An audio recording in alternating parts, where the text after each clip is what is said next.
umat Islam laksana hidangan di tengah-tengah yang semuanya akan memakannya. Dari kanan memakan, dari kiri memakan, dari depan memakan, dari belakang memakan. Bahkan sahabat bertanya, apakah saat itu umat Islam sedikitlah? Belantum kafir, kalian terlalu banyak, bahkan mayoritas.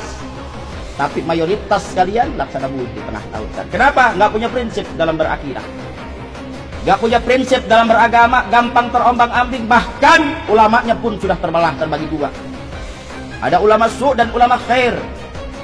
Siapa ulama khair? Ulama yang menuntun kita pada jalan kebenaran.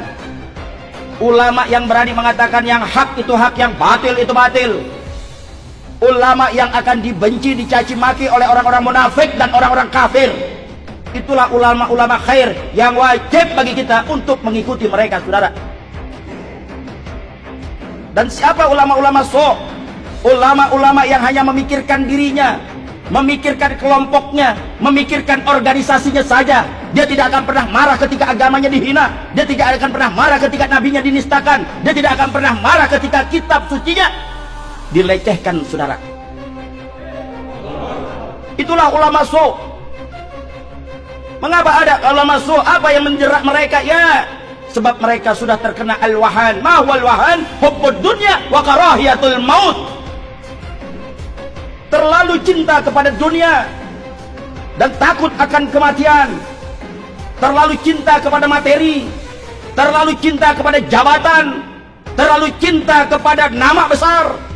Wa karahiyatul maut, takut akan kematian, takut nggak makan, takut nggak dipanggil lagi ceramah kalau keras-keras dan kencang-kencang, takut nggak masuk TV lagi, takut hilang popularitasnya, menegakkan kebenaran dan keadilan dia takut sama sekali. Itulah ulama su'. Yang dia pikirkan hanya bagaimana dapat jabatan. Dia nggak pedulikan lagi kanan kiri saudaranya. Dia nggak pikirkan lagi bagaimana umatnya. Dia nggak pikirkan lagi bagaimana agamanya dinistakan dan lain sebagainya. Bahkan dia bisa lebih bengis terhadap saudaranya sendiri, bisa bercipika-cipiki terhadap musuhnya, saudara. Allah Subhanahu wa taala sudah katakan Muhammadur Rasulullah walladzina ma'ahu asyidda'u 'alal kufar ruhama'u bainahum. Muhammad adalah utusan Allah dan orang-orang yang bersama beliau wajib hukumnya bertindak tegas terhadap orang kafir. Ruhama'u bainahum, dan saling berkasih sayang di antara kalian. Jangan terbalik, saudara. Ama saudara sendiri bengisnya minta ampun, ama saudara sendiri luar biasa, su'uzunnya luar biasa, fitnahnya luar biasa.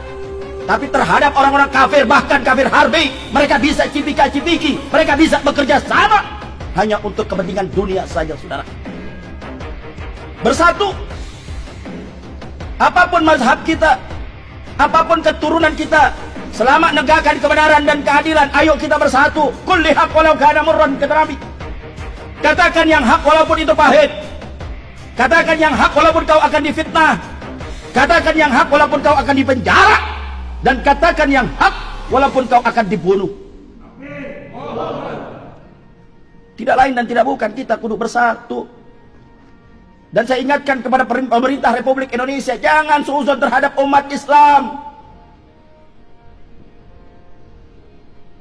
Jangan terlalu a priori terhadap ulama-ulama yang istiqomah, yang ingin menjaga negara kesatuan Republik Indonesia. Ulama-ulama tidak akan melakukan bogol, pemberontakan dan lain sebagainya. Tidak. Kenapa? Karena ulama-ulama sadar yang memerdekakan bangsa dan negara adalah para ulama, kiai, habaib dan santrinya. Jadi nggak akan mungkin umat Islam yang istiqomah akan melakukan pemberontakan kepada negara. Tidak. Karena aset saham terbesar negara Republik Indonesia adalah umat Islam. Kenapa begitu takutnya terjadinya Islamofobia dan lain sebagainya? Kok kita bisa diatur-atur oleh mereka yang minoritas, oleh para cukong-cukong, para konglomerat-konglomerat yang notabene adalah ingin menghancurkan bangsa dan negara kita.